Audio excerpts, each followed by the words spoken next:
Hello everyone, FPL Raptor here and welcome back to another video on my YouTube channel. In today's video we have my Game Week 23 team selection and I am possibly lining up another hit to try and finally get a green arrow. If you're enjoying the content here on this channel, please do remember to like, comment and subscribe. Without further ado, let's jump into it.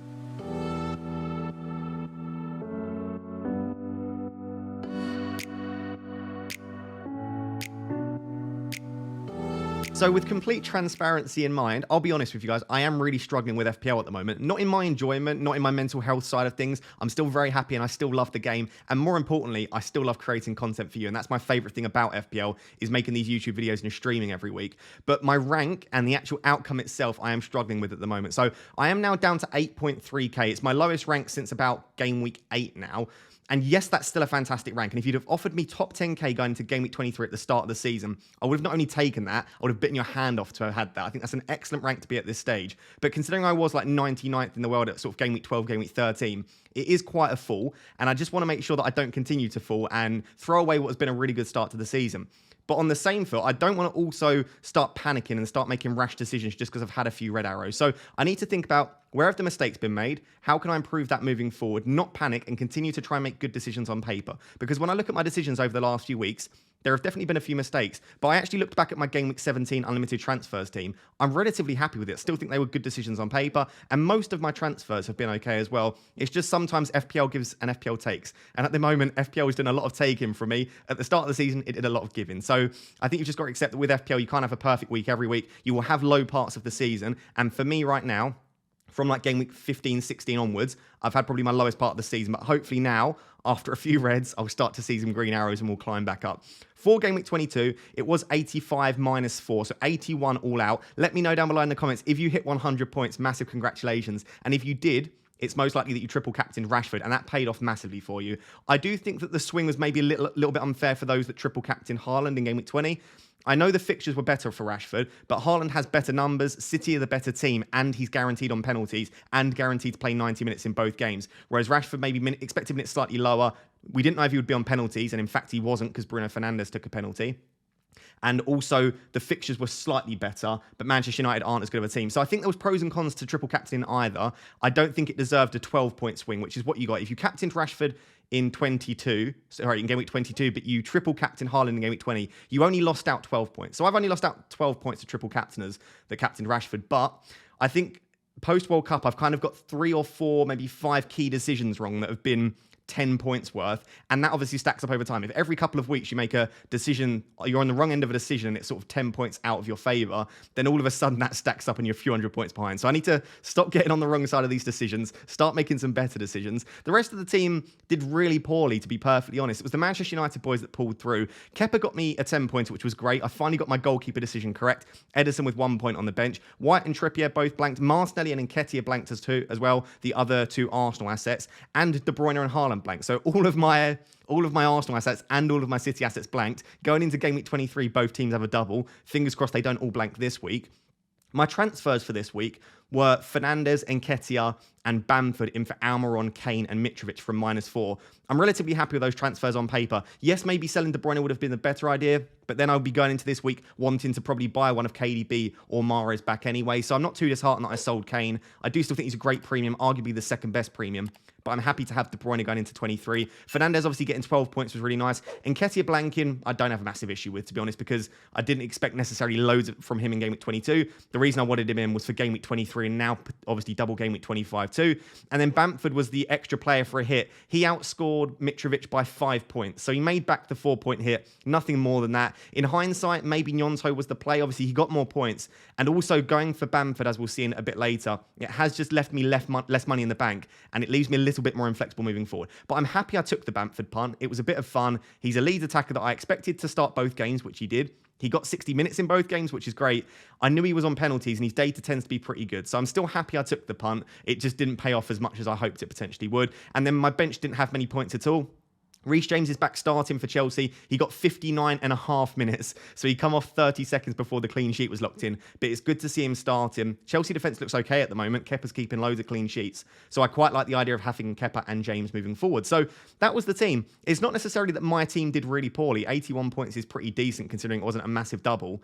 It was just the fact that loads of other players that I didn't own did very well. Obviously, if you triple captained Rashford, Kane did very well. There are other assets that I didn't own that kind of smashed it this week. So that's the situation here. Small red arrow down to 8.3k. Fingers crossed in game week 23 will be the start of a run of green arrows. So let's take a look at my team. So looking ahead to game week 23, I'm currently lined up in a 4-4-2, 0.9 million in the bank and 1 free transfer. And just generally what I'm thinking about at the moment before we move on to the specific players. We've got double game week 23. Blank/double game week 25, where we've got 4 teams blanking, 4 teams doubling. We've then got blank game week 28, where we're expecting to have probably 3 or 4 fixtures blanking as well. So potentially up to potentially between like 6 and 8 teams that won't play in game week 28. We've then got a double in 29, but I'm currently planning either a wild card or free hit in 29, and then we'll have blank 32. So at the moment, I'm kind of looking up to and including game week 28, with the idea being that a free hit or wild card will be played in game week 29, which is likely to be one of the biggest double game weeks of the season. So double 23, blank double 25, and blank 28.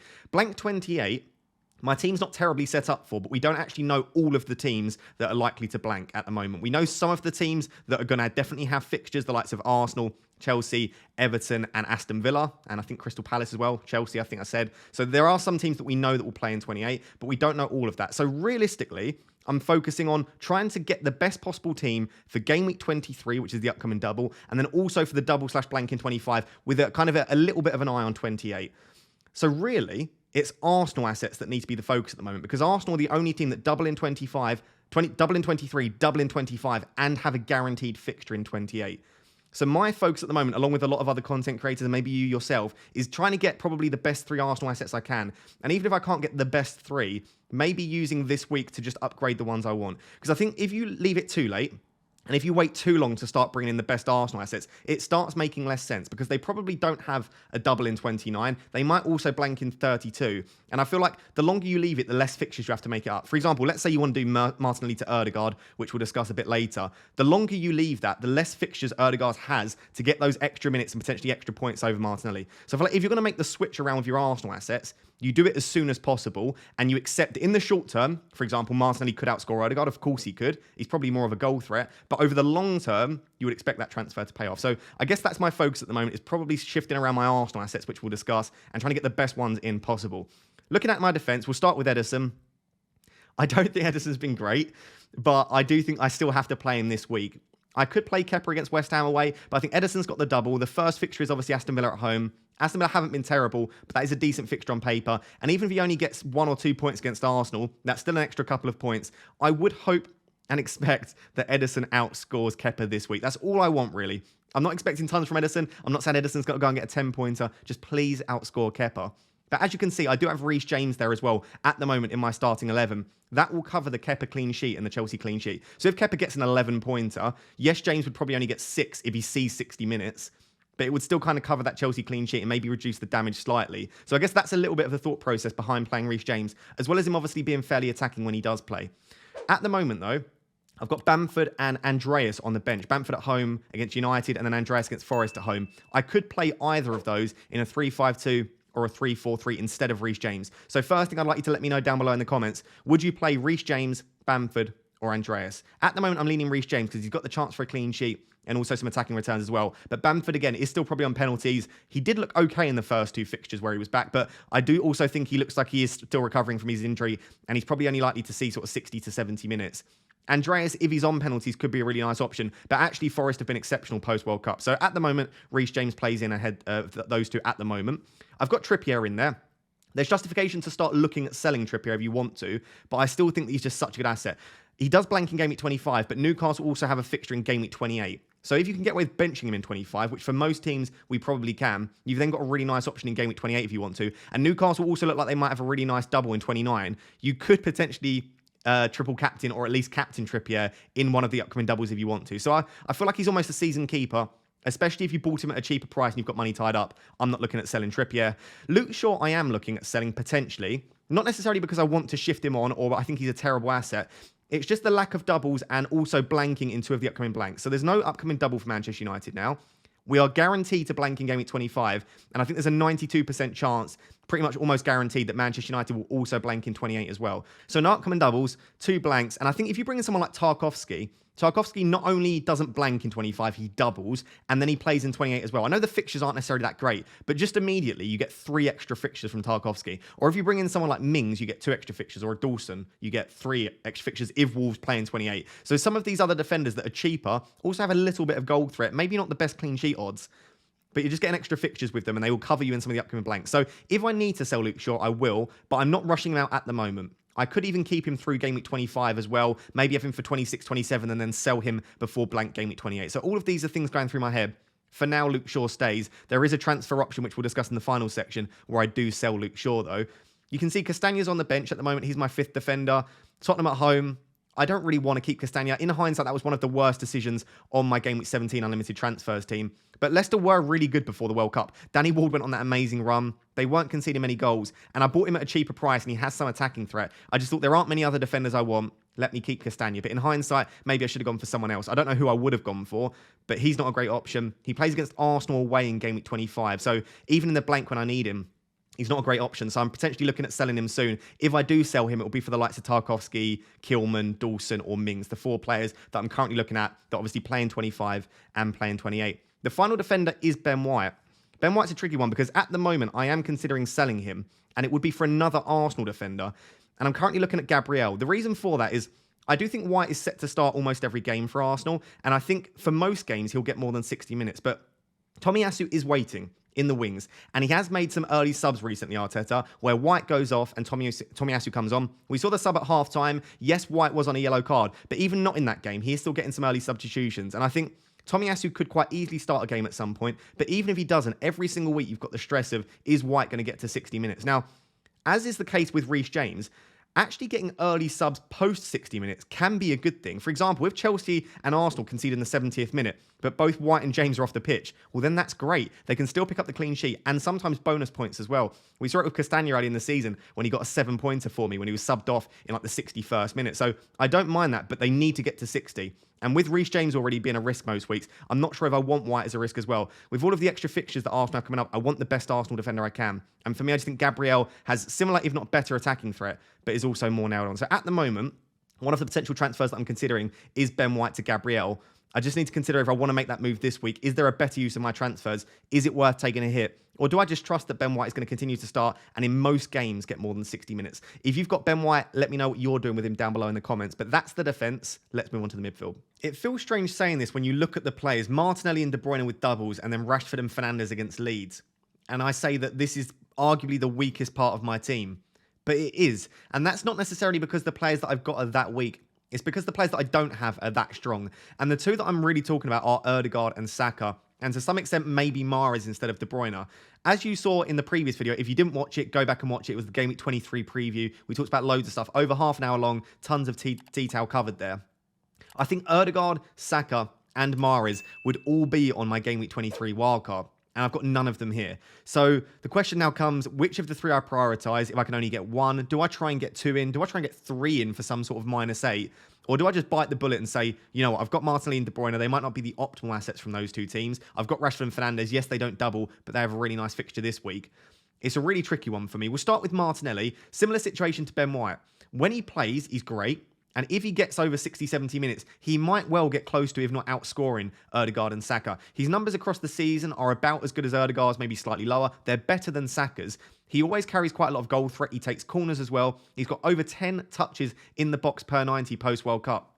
He's a great option when he plays and when he gets enough minutes. But we're looking at per 90 stats a lot of the time. Ødegaard and Saka will get 90 minutes in most games, maybe come off a little bit early. If Martinelli's regularly getting subbed before the sort of the 65th, 70th minute, the statistics no longer apply because he's not even getting 90. So we suddenly look at the statistics dropping quite a bit. Also, I just think that Trossard is a top player and he's signed for a reason. He's not gone from sitting on the bench at Brighton due to whatever it was, disciplinary reasons or not wanting to play, to then going and sitting on the bench at Arsenal. He wants to get into that starting team. Obviously, Smith Rowe coming back, if he ever comes back fully fit, that could be an issue as well.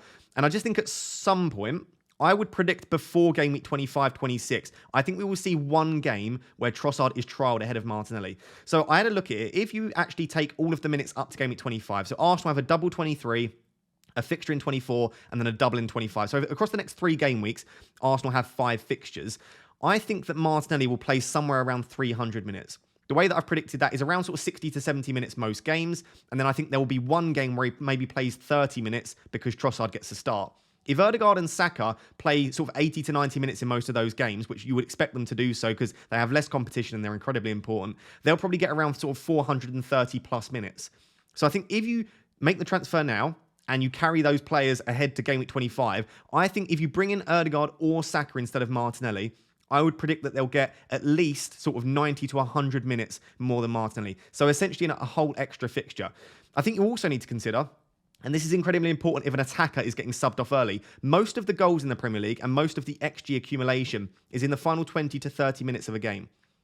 If Martinelli's getting subbed in the 60th minute, he's missing all of those chances and all of the opportunities to score goals in the final 20 to 30 minutes. So that is also something to consider. I suppose what I'm suggesting here, and you can tell what I'm leaning towards myself, is if you make the move soon, because you get the extra fixtures in 23 and 25, and also 28, of course, I do think that it's probably worth doing Martinelli to Ødegaard or Saka, maybe even for a hit. I just think that, yes, if Martinelli continues to get over 70 minutes in most games, we might regret it because when he plays, he's fantastic.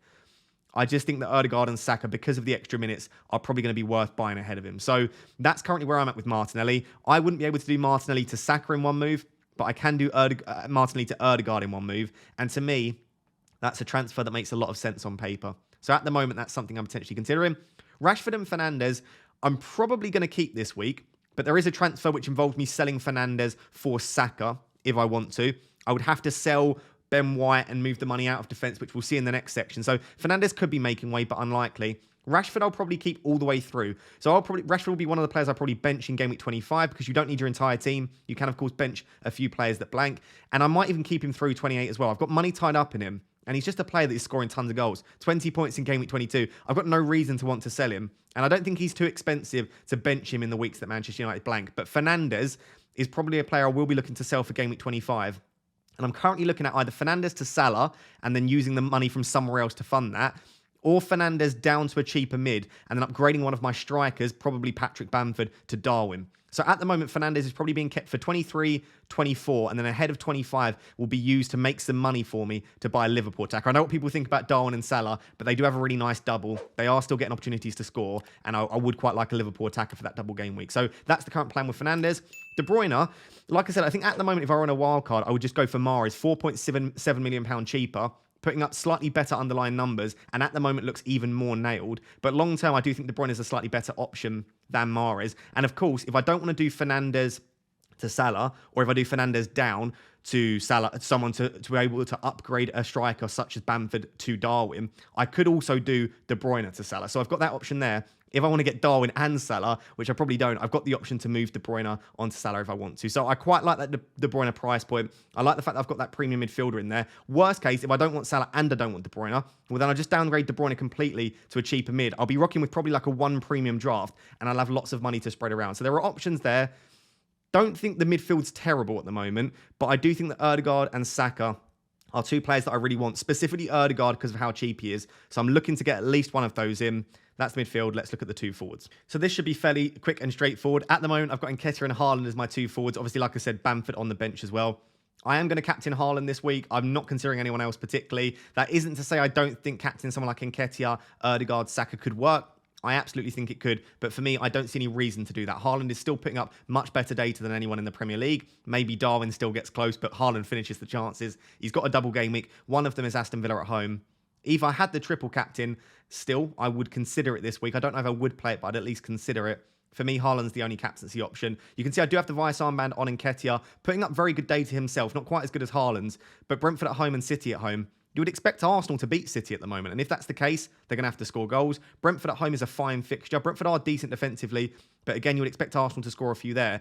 If Arsenal are going to get 5 or 6 goals in this double, you would expect Nketiah to maybe be involved in 2, 3 of them, maybe even 4 with some sort of goal or assist combination. So I think he's a great option this week. And I'm delighted I have Nketiah because I think a lot of people will maybe avoid bringing him in. because obviously Jesus is now back on grass. I don't think he's back in full training, but he's back in training of some kind.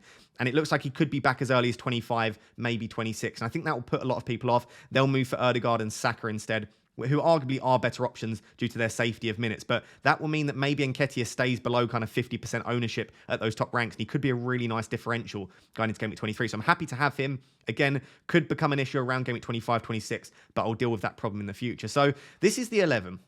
The issue I've got is that I think arguably the 3 best assets for Game Week 23 that I don't own, maybe let's say the 4, are Gabriel, Saka, Ødegaard, and Mahrez. But I'm already on triple Arsenal and I'm already on triple City. So to get any of the City and Arsenal players in that I want, whether that be Mahrez or the 3 Arsenal guys, I have to sell City and Arsenal guys to do it. So it's a lot of sort of sideways moving. And as soon as you start thinking about doing that for a hit, you get the question, is it sideways? So is Martinelli to Ødegaard a sideways move, or is it an upgrade? And I think the reason we usually say sideways is you're taking out a player that plays for a team for another player that plays for that team. And unless there is a massive difference in their underlying data or their expected minutes, you would usually say that's sideways. But I just feel like with all of the extra fixtures that Arsenal have coming up, Martinelli to Ødegaard for me probably isn't a sideways move, because Ødegaard's data is slightly better and his minutes are slightly better as well. Putting that into combination over the next 5 or 6, you would expect Ødegaard to outscore Martinelli. And I think it's probably a similar situation with Ben White to Gabriel. If you consider that White might get one early sub or maybe get benched for one of the games, immediately you've got an extra 90 minutes probably or so, maybe even more, of Gabriel. And you've got less likely, you've got absolutely pretty much no chance of Gabriel getting a sub pre-60. I bet he does now that I've said that. But maybe that isn't a sideways move again. So I need to think, do I want to sell White and Martinelli? If so, which one do I want to prioritise? Because as you can see by the money in the bank, I can't do Martinelli to Ødegaard and White to Gabriel. So I would, if I could do that for a -4, I'll be completely transparent, I would do that now. I think that would be a very easy -4 for me to take, because I think both of those are upgrades for only a 4-point hit. To then get 3 of the best Arsenal assets, I'd have Gabriel, Ødegaard, and Nketiah. That would be perfect for me, but I can't. So I either have to do White to Gabriel, Martinelli to Ødegaard, one of those, or do both, but I would need a 3rd transfer to fund it, which would be a -8. So that's the situation I'm in. Let's now take a little bit of a more detailed look at it. Look at which of those I prefer. Look at what the -8 would entail. See if it's worth it. And then I want your help in the comments. Let me know what you would do if this was your team. So options 1 and 2 are the simple ones that we spoke about. Nice and straightforward. Just doing either White to Gabriel or Martinelli to Ødegaard. I think the White to Gabriel one is slightly more of a sideways move and has slightly less upside. Whereas I think Martinelli to Ødegaard has slightly more upside and feels less sideways and more like an upgrade. So at the moment, if I was to only do one of them, I'm probably leaning Martinelli to Ødegaard. I just feel like White, most games I think will start, and he usually probably will get more than 60. And Gabriel doesn't have that much goal threat. So realistically, all you're getting with Gabriel is extra expected minutes and maybe the odd chance for a goal or slightly more bonus points. Whereas with Martinelli to Ødegaard, Ødegaard's got the better fixture, the better data, and he's also got slightly more higher expected minutes. So you're not only getting extra probably appearance points, but also more chance to get chances again in the later parts of the game, and probably better data as a result. So I feel like Martinelli to Ødegaard is the slightly less sideways move, and I feel like that is actually an upgrade. So at the moment, if I'm to only do the one free transfer move, Martinelli to Ødegaard feels the most likely for my team at the moment. As you can see here, there is no -4 hit option. The reason for that is I can't take out White and Martinelli as part of the -4. Like I said, if I want to go to 2 Arsenal assets, which I would want to, because I don't have the funds to do so. So realistically, the only option I've got is either just doing one of the moves or doing 3 moves for a -8. So as you can see, option 3 and option 4 are both -8 hits. I'm not hit averse. I don't mind taking hits, especially in a double, and especially if it allows me to get the Arsenal triple up I want and also make another transfer that sets me up well for 25 and 28. But I also feel like, am I just rushing this a little bit? And am I just maybe panicking slightly that I've got a couple of red arrows and trying to get the perfect team every week? Because like we've spoken about in the past, you can't build the perfect team every week. And next week, I might need to take another -4, another -8 to get the other 3 assets that I want from another team. And I feel like you can't keep doing that. It's not sustainable. So maybe I'm just getting a little bit over-aggressive, trying to claw my way back, maybe chasing points and trying to attack a little bit too much. So let me know down below if you think that's the case. But here are the 2 -8. So the first one is if I want to do Martinelli and White to Ødegaard and Gabriel, the way I can fund that is doing Shaw to Tarkowski, and that actually leaves me 0.5 million in the bank. So I think I'm about 0.3 million short of just doing Martinelli to Ødegaard and White to Gabriel. And downgrading Shaw, it would give me Tarkowski in game week 23, which would mean I'd have to start one of Bamford or Andreas, which isn't an issue necessarily. And like I said, that then gives me Tarkowski for double game week 25, and also it gives me a player for blank game week 28 as well in Tark. So I like that as an option. It does mean I get to remove one of the blank Game Week 25 and blank Game Week 28 players in Luke Shaw, and I get the 2 Arsenal assets that I want to bring in. So generally, it is a really nice minus 8 hit on paper, but it is also a -8 hit. And it is a -8 hit, which involved me removing 2 Arsenal assets with a double game week who are likely to get more than 60 minutes in both games, and Luke Shaw. So it feels like it really does have the potential to go horribly wrong. And I feel like that's probably a similar situation with option 4. This is a -8 hit, but this one is completely different to anything I've discussed yet. This one allows me to get Saka instead of Gabriel. So my Arsenal triple up would be Ødegaard, Saka, and Nketiah. The other reason that I love this is it gives me 2.3 million in the bank, which is enough to do Bamford to Darwin in one move for Game Week 25 if I want to. So it would be White to Tarkowski rather than Shaw to Tarkowski. So I'm removing all of my Arsenal defenders. It's then Martinelli to Ødegaard and Bruno Fernandes to Saka. So this gives me the perfect Arsenal triple up in attack. It means I have no Arsenal defenders, which I don't think is an issue for Game Week 23. I actually think it's much better from an attacking perspective. So I really do like that triple up, and gives me money in the bank and flexibility. So I don't know if I were to take a -8 hit at the moment, whether I prefer option 3 or option 4. But I'll be honest, at the moment, I probably prefer option 2 to all of them. I don't think I need to take that hit. I don't think I need Gabriel instead of White, and I don't think I need Saka. And I'm not sure it's worth that extra hit. Marseille to Ødegaard is probably the priority to me, or White to Gabriel. One of those would improve my team, and I'd still leave the base of my team. Stop trying to chase points. Stop trying to get overly aggressive taking hits just for the sake of it, and maybe trying to optimize my team too much. Like, you can't do that every week, like I said. Otherwise, you'll just take hits every week. So this is what I'm currently planning. The things I would like to know from you. Do you prefer option 1? Do you prefer option 2? If I was to do the 1 transfer, and if I'm to take the hit, do you prefer option 3 or option 4? And then just generally, what would you do with my team? We'll go back to my team just to show you. What would you do with this team? 1 free transfer, 0.9 million in the bank. Help me. four red arrows in a row. Like I said, like 8 or 9 in the last 11 have been red. I need some help. So let me know what you would do with my team. I don't think it's time to panic. I think the base is there. I've got a nice structure. I've got flexibility. And my team looks good for both blank 28 and blank 25. I just need to try and make the best decisions this week. And then I think my team will look really good going forward. Also, let me know down below in the comments what are some of your dilemmas for Game Week 23, and I will do my best to answer you guys in the comments. So guys, there you have it. That is my Game Week 23 team selection. I have narrowed it down to 4 options, but as always, do let me know down below what you think I should do with my team. Is it time for a -8 hit, or do you think I should be sensible with that 1 free transfer? If you have enjoyed today's content, please do drop a like on the video, drop a comment down below with some of your dilemmas, and also, like I said, please do subscribe. We are on the road to 70,000 subscribers. It would be really cool to try and hit that by the end of March. It's my birthday at the end of March. It'll be a nice present to try and hit 70,000 subscribers for then. Until next time, thank you very much for watching. Cheers. Bye-bye.